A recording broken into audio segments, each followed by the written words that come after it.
Study IQ IAS, अब तैयारी हुई अफोर्डेबल। देश को जाने ईरान। दोस्तों, आज हम जिस देश के बारे में चर्चा करने जा रहे हैं वो वेस्टर्न एशिया में स्थित एक देश है जिसे पर्शिया और आधिकारिक तौर पर इस्लामिक रिपब्लिक ऑफ ईरान भी कहते हैं। एक एथनिकली डाइवर्स कंट्री के रूप में जाना जाने वाला ईरान 550 BCE के एक्कीमेनिड पीरियड से एक समृद्ध और विशिष्ट संस्कृति वाला देश रहा है। हाल के दशकों में यह इस्लामिक रिपब्लिक के अनूठे ब्रांड के लिए जाना जाता है। इसकी सीमा वेस्ट में इराक और टर्की से, नॉर्थ वेस्ट में अजरबैजान और आर्मीनिया से, नॉर्थ में कैस्पियन सी और तुर्कमेनिस्तान से, ईस्ट में अफगानिस्तान और पाकिस्तान से, और साउथ में ओमान गल्फ और पर्शियन गल्फ से लगती है। इसमें 1.64 मिलियन वर्ग किलोमीटर का क्षेत्र शामिल है, जो इसे 17th सबसे बड़ा देश बनाता है। इसके अलावा 86 मिलियन आबादी के साथ ईरान दुनिया का 17th सबसे अधिक आबादी वाला देश भी है और इसके साथ ही मिडिल ईस्ट में दूसरा सबसे बड़ा देश है। तेहरान यहां की राजधानी के साथ साथ सबसे बड़ा शहर भी है। शिया इस्लाम यहां का ऑफिशियल स्टेट रिलीजन है। इसके साथ ही अधिकांश आबादी पर्शियन यानी कि फारसी भाषा बोलती है, जो देश की ऑफिशियल लैंग्वेज भी है। लैंग्वेज और एथनिसिटी के नजरिए से ईरान एक बहुत ही विविध देश है। तो आइए आज जानते हैं ईरान के बारे में विस्तार से। Geography of Iran. दोस्तों, ईरान पश्चिम एशिया का एक पहाड़ी और सूखा क्षेत्र है। ये 24 डिग्री और 40 डिग्री नॉर्थ लैटिट्यूड और 44 डिग्री और 64 डिग्री ईस्ट लॉन्गिट्यूड के बीच स्थित है। ये एशिया का 4th सबसे बड़ा देश है और सऊदी अरेबिया के बाद वेस्टर्न एशिया का 2nd सबसे बड़ा देश है। ईरान की टोपोग्राफी में उच्च आंतरिक घाटियों के आसपास के रगेड माउंटेन्स हैं। मुख्य पर्वत श्रृंखला ज़ैग्रोस पर्वत है। ये पर्वत प्लेन से फैली पैरेलल रिजेस की एक श्रृंखला है जो देश को नॉर्थ वेस्ट से साउथ ईस्ट में विभाजित करती है और टर्की और इराक की सीमाओं से लेकर स्ट्रेट ऑफ हॉर्मुज तक फैला हुआ है। ज़ैग्रोस में कई पीक्स समुद्र तल से लगभग 3000 मीटर ऊपर हैं और देश के साउथ सेंट्रल रीजन में कम से कम 5 पीक्स हैं जो समुद्री तल से 4000 मीटर तक ऊपर हैं। इस रेंज की भूमि काफी कठोर है और बड़े पैमाने पर पैस्टोरल नोमैड्स यहां बसे हुए हैं। कैस्पियन सी के किनारे पहाड़ों की एक और श्रृंखला है जिसे एल्बोर्ज माउंटेन्स के रूप में जाना जाता है। इस माउंटेन चेन की सबसे ऊंची चोटी बर्फ से ढकी माउंट डेमावेंड है, जो 5610 मीटर्स की ऊंचाई के साथ ईरान के हाईएस्ट पॉइंट के रूप में भी जाना जाता है। ईरान के केंद्र में कई क्लोज्ड बेसिन्स हैं जिन्हें सामूहिक रूप से सेंट्रल प्लेटो कहा जाता है। इस प्लेटो की औसत ऊंचाई लगभग 900 मीटर है, लेकिन कई पहाड़ जो प्लेटो के ऊपर स्थित हैं 3000 मीटर से भी अधिक ऊंचे हैं। प्लेटो का ईस्टर्न भाग 2 सॉल्ट डेजर्ट्स दश्त कवीर और दश्त लुक से ढका हुआ है। दश्त कवीर को ग्रेट सॉल्ट डेजर्ट भी कहते हैं। कुछ बिखरे हुए ओएसिस यानी कि मरुस्थलों को छोड़कर यह रेगिस्तान अनइनहैबिटेड है। नॉर्थ वेस्टर्न ईरान का हिस्सा आर्मीनियन हाईलैंड से घिरा हुआ है, जो इसे टोपोग्राफिकली पड़ोसी टर्की, आर्मीनिया, अजरबैजान और जॉर्जिया के अन्य हिस्सों से जोड़ता है। ईरान में लोलैंड्स यानी कि तराई के केवल 2 विस्तार मिलते हैं। साउथ वेस्ट में खुजेस्तान प्लेन और नॉर्थ में कैस्पियन सी का कोस्टल प्लेन। खुजेस्तान का अधिकांश मैदान मार्शेस यानी कि दलदल से ढका हुआ है। कैस्पियन प्लेन लॉन्गर और नैरोअर दोनों ही हैं और कैस्पियन शोर के साथ लगभग 640 किलोमीटर तक फैला हुआ है। इसके साथ ही देश में कोई बड़ी नदियां नहीं हैं। छोटी नदियों में 830 किलोमीटर की लंबाई के साथ करुन एकमात्र नेविगेबल रिवर है। अन्य प्रमुख नदियों में 700 किलोमीटर तक फैली कारखे और 300 मीटर लंबी जायनदेह रिवर शामिल हैं। सेंट्रल प्लेटो पर कई नदियां बर्फ के पिघलने से बनती हैं और परमानेंट चैनल से बहते हुए सॉल्ट लेक्स में मिल जाती हैं और साल के अधिकांश समय ये सूखी ही रहती हैं। नॉर्थ वेस्ट रीजन में एक permanent salt lake Urmia lake के नाम से जाना जाता है, जिसका सॉल्ट कंटेंट मछली या दूसरे जलीय जीवन को सपोर्ट करता है। इसके साथ ही ईरान एक साइज्मिक एक्टिव एरिया में स्थित है। औसतन रिक्टर स्केल पर मैग्नीट्यूड 7 का भूकंप हर 10 साल में एक बार आता है। ज्यादातर भूकंप शैलो फोकस के होते हैं और बहुत विनाशकारी हो सकते हैं। 2003 में आया बाम भूकंप ईरान में सबसे घातक भूकंपों में से एक था। अगर हम यहाँ के क्लाइमेट की बात करें तो ईरान का क्लाइमेट काफी परिवर्तनशील है। नॉर्थ वेस्ट में भारी स्नोफॉल के साथ तेज ठंड होती है। वसंत और पतझड़ के मौसम माइल्ड और गर्मियां हॉट और ड्राई रहती हैं। वहीं साउथ में सर्दियां हल्की होती हैं और गर्मियों में औसत तापमान 38 डिग्री के साथ मौसम बहुत गर्म रहता है। खुजेस्तान प्लेन पर गर्मी के साथ हाई ह्यूमिडिटी भी पाई जाती है। सामान्य तौर पर देश में कॉन्टिनेंटल क्लाइमेट रहता है, जिसमें वर्षा दर काफी कम होती है। देश का लगभग 7% हिस्सा फॉरेस्टेड है।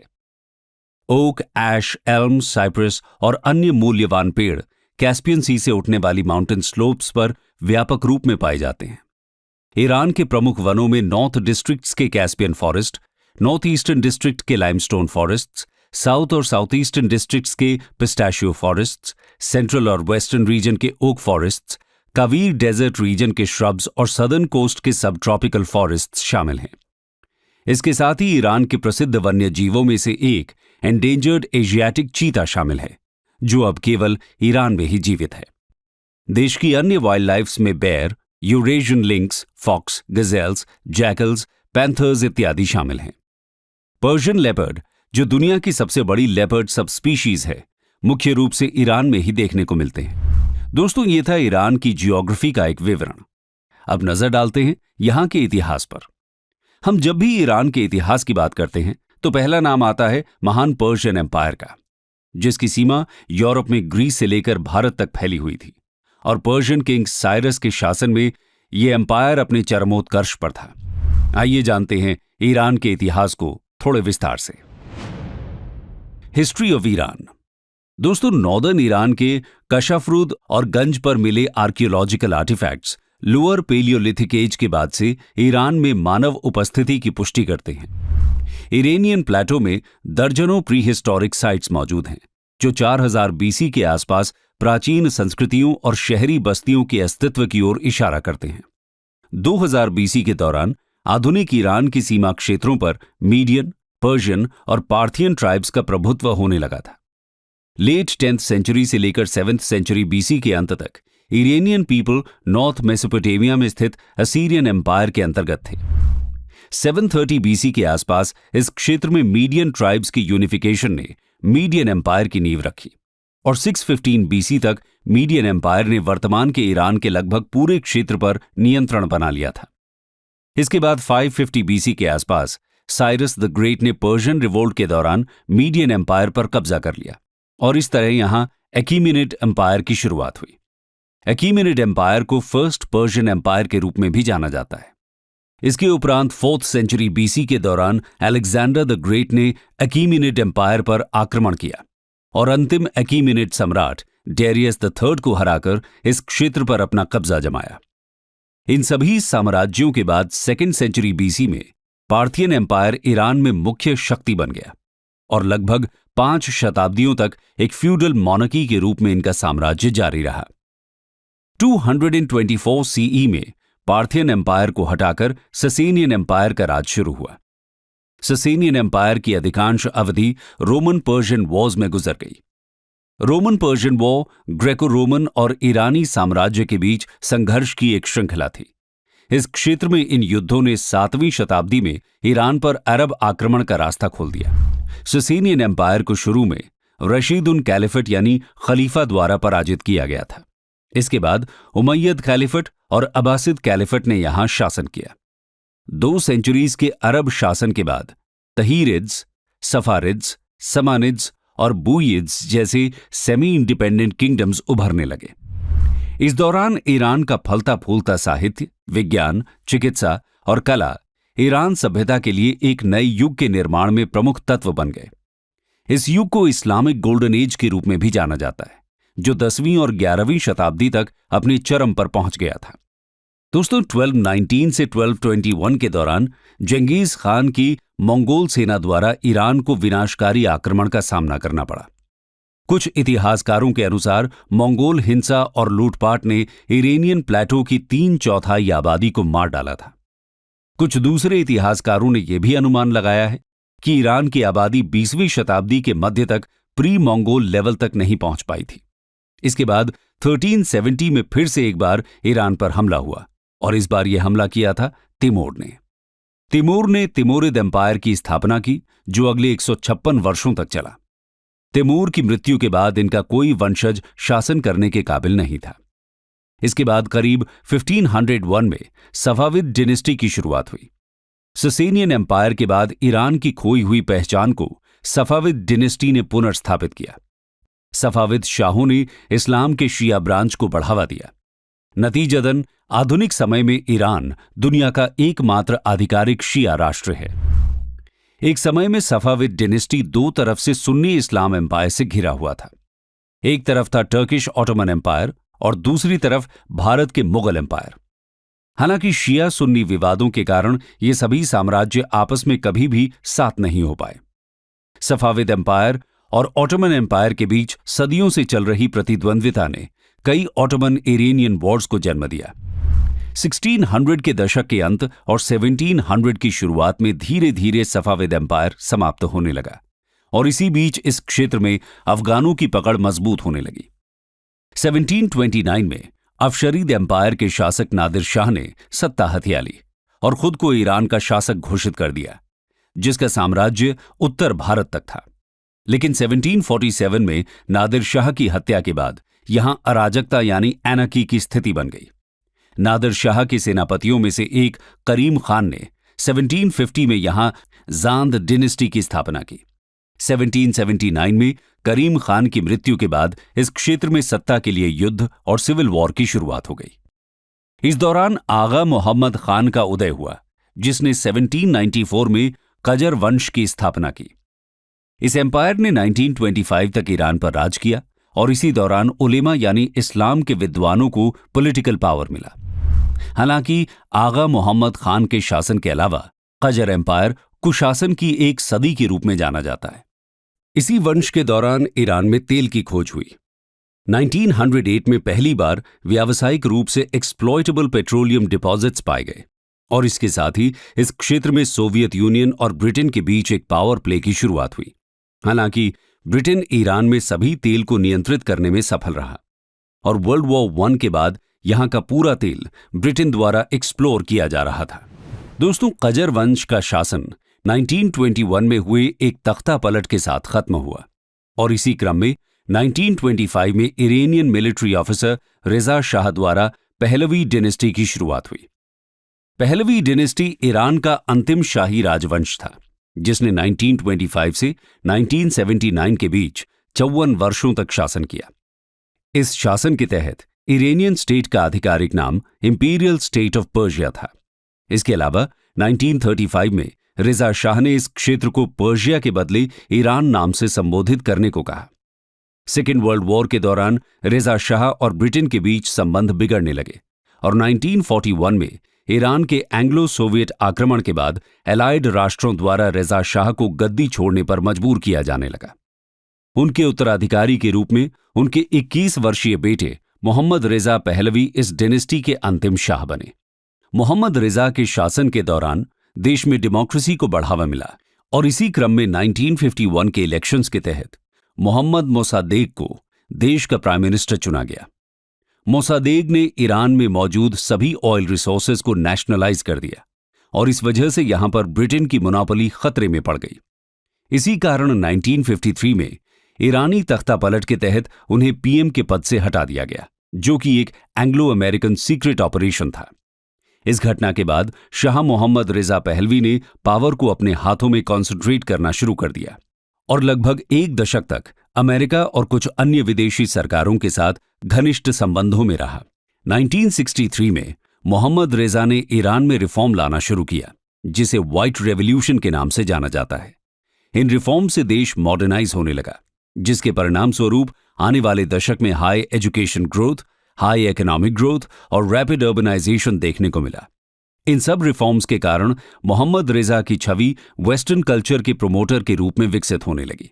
आयतुल्लाह रूहुल्लाह खुमैनी, एक कट्टरपंथी मुस्लिम मौलवी, शाह के रिफॉर्म से खुश नहीं थे और इसके विरोध में सार्वजनिक रूप से उनकी निंदा कर रहे थे।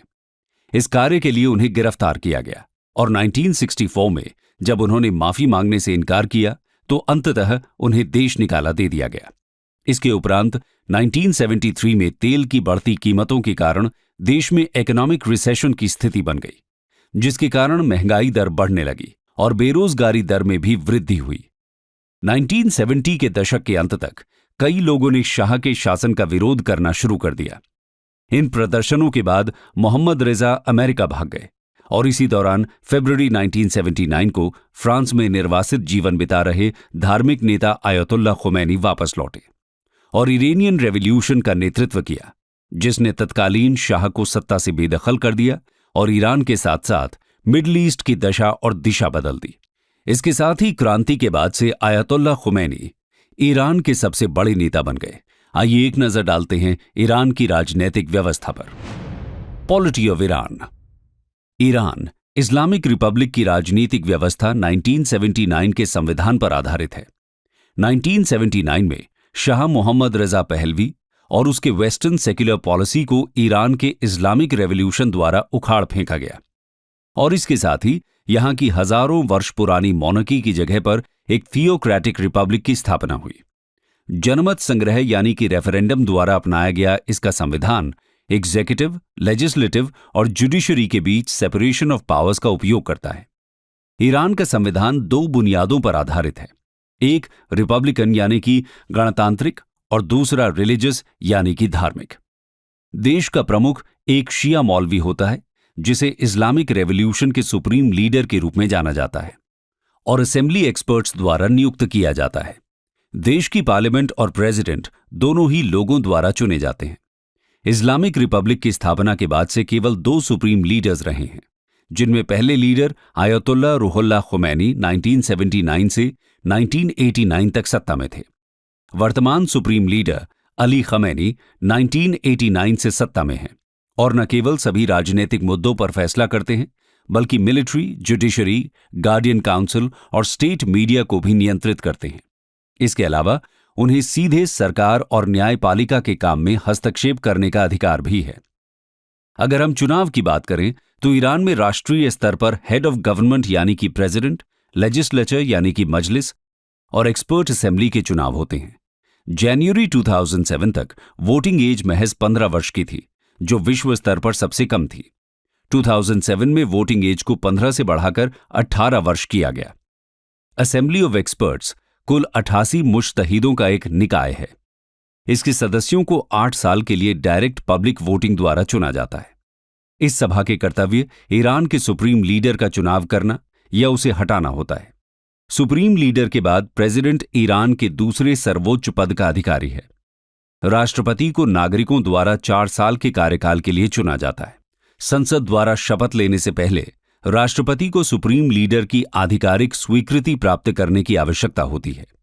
इसके साथ ही यदि प्रेसिडेंट को संसद द्वारा इम्पीच किया जाए या फिर वो दोषी पाया जाए तो सुप्रीम लीडर के पास निर्वाचित प्रेसिडेंट को खारिज करने की शक्ति भी होती है। इस प्रकार सरकार का पूर्ण नियंत्रण सुप्रीम लीडर के पास होता है। वर्तमान में ईरान के राष्ट्रपति इब्राहिम राइसी हैं, जिन्होंने 2021 के राष्ट्रपति चुनाव के बाद पदभार ग्रहण किया था।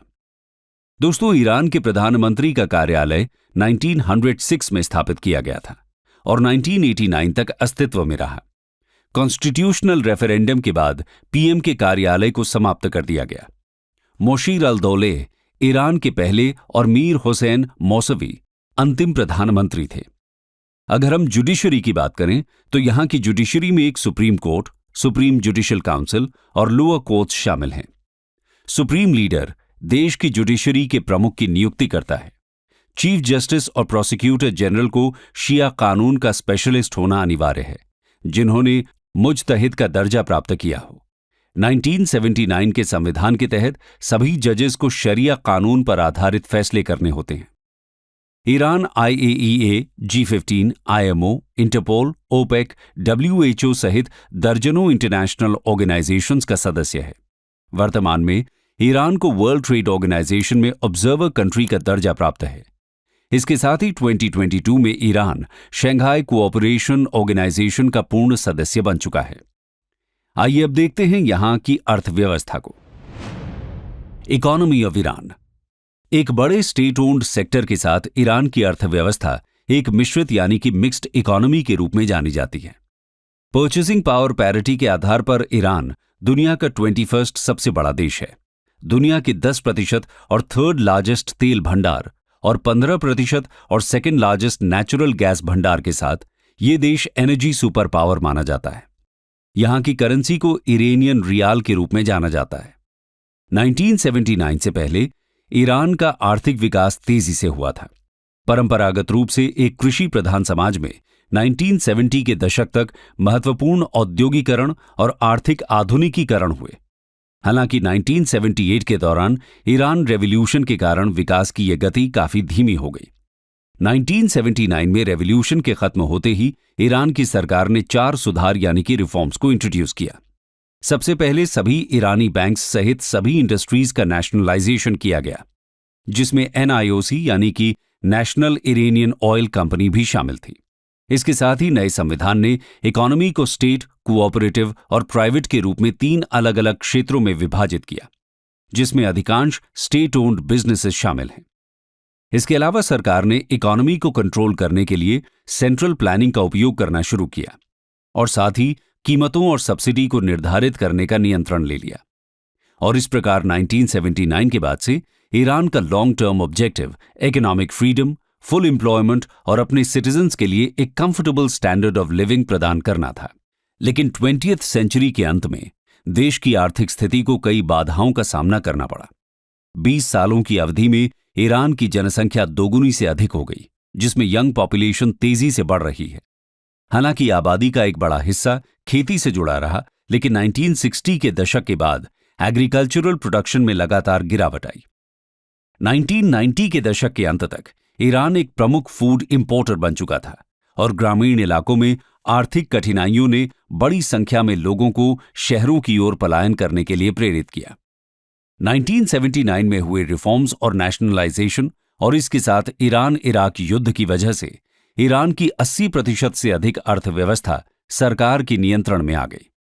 सरकार ने देश के telecommunication, transport, manufacturing, health care, education और एनर्जी इंफ्रास्ट्रक्चर को विकसित करने की कोशिश की और इसके साथ ही पड़ोसी देशों के साथ अपने ट्रांसपोर्ट और कम्युनिकेशन को इंटीग्रेट करने की प्रक्रिया भी शुरू की।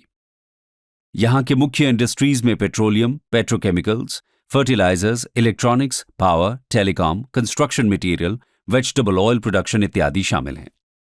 दोस्तों, ईरान की अर्थव्यवस्था की एक अनूठी विशेषता बोनयार्ड्स नामक एक बड़ी धार्मिक नींव की उपस्थिति भी है। बोनयार्ड्स ईरान में एक चैरिटेबल ट्रस्ट है जो देश के नॉन पेट्रोलियम इकोनॉमी में एक प्रमुख भूमिका निभाते हैं और ईरान के GDP का लगभग 20% नियंत्रित करते हैं।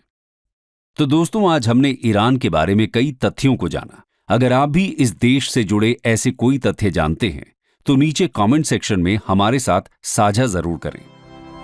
स्टडी IQ IAS, अब तैयारी हुई अफोर्डेबल।